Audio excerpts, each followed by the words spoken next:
we did a long poem event, and I thought to myself, it's hard to write a long poem, but if I just take a poem, do part 1, part 2, part 3, and get a part 5, then I'll have a long poem for the next event.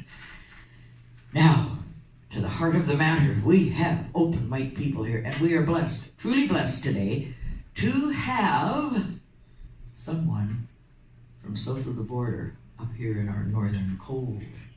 We've disguised it with a nice warm day. But he is a man with much to say, and it's strange that his last name is Fewster. He has much to say. David Fewster, I hear you're fabulous. Come on up here and do it. And I see you're tall, so up goes the mic.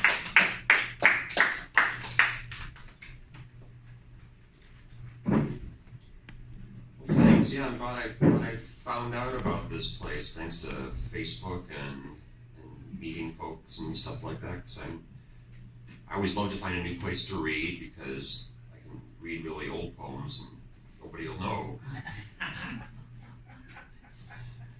This poem is actually from my first book, which was entitled Diary of a Homeless Alcoholic Suicidal Maniac and Other Picture Postcards. So there would be no misunderstandings.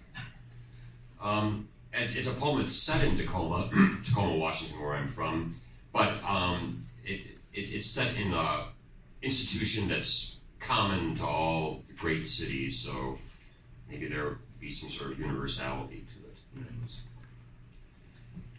It's called Scholars.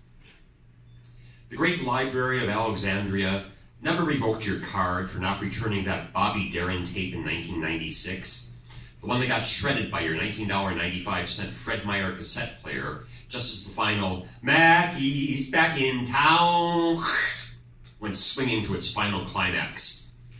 $1,643.50 in overdue fines. Where do they get off with this stuff?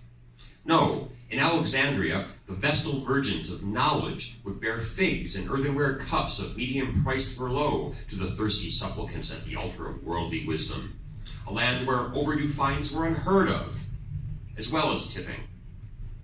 Today, I'm pretending to be a Chinese poet from the 8th century A.D., Tu Fu on his perennial peregrinations of exile, as I bear my ragged backpack and my own scrolls of supplication on the long march from the rescue mission to the Department of Social and Health Services, trying again to convince the Confucian bureaucrats armed with Microsoft Windows 2000 that I'm still not ready to be a useful member of their society.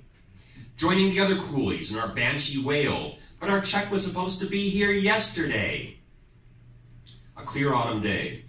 As I descend the plateau, I can almost imagine I'm coming down Stone Mountain to the Imperial City.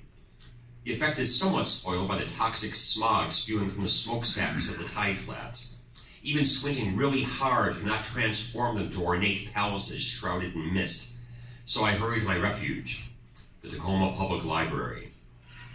I decide I feel French this morning, so I pulled a copy of Artaud, a biography of Balzac from the shelves, along with a compilation of surrealist writers and painters, those upper middle-class frog bastards, playing at disaster while their doctor and lawyer fathers pay for their fashionable flats. And I sit at the table, knobby orange library pencil poised in my fist over the 3x5 index card so generously provided, tortured expression on my face, in the vague hope that some trust fund college girl from University of Puget Sound would mistake me for a beat poet in the midst of composition and adopt me for the semester. Meanwhile, my confederates from the mission have wandered in, each focused on their own particular studies. Some pull Man Ray photographs off the racks. No need for internet porn when there's new pictures of Kiki of Montparnasse circa 1925. Some just pull stacks to the floor and construct pup tent-like structures, which they then crawl into, evoking a sense of security and well-being otherwise missing in their lives. One guy can always be counted on to crouch in a corner, Philip K. Dick anthology clutched in shaking hand, and mutter loudly about a conspiracy theory involving George W. Bush, Saddam Hussein, Mariah Carey, and a large buttered artichoke named Leon. Some go to the bathroom, never to come out, bouncing back and forth off ceramic walls until the guards escort them out at closing time. The staff surveys all this with thin, downturned mouths. lips cracked from lack of saliva, for all the moisture-inducing mechanisms in their bodies have long since shut down, except for the production of bile, which they have in abundance. Memories flash through embittered brains, generally along the lines of the excitement they felt in the knowledge that they would be doing a great service to civilization when they proudly stood in the receiving line to accept their Master of Library Science degrees some 900 years ago. I know, I used to work with them. What is the use of all this goddamn literature anyway? Hell, I'm even nestled among them. My 6 pages in a 500-page anthology filled with the dribblings of 100 other losers who thought they were clever. 25 years in show business for that? I'm published by the same firm that does Bukowski, I used to say to women in bars, which goes a long way to explaining my 8 years of celibacy. What a lying son of a bitch Chuck was.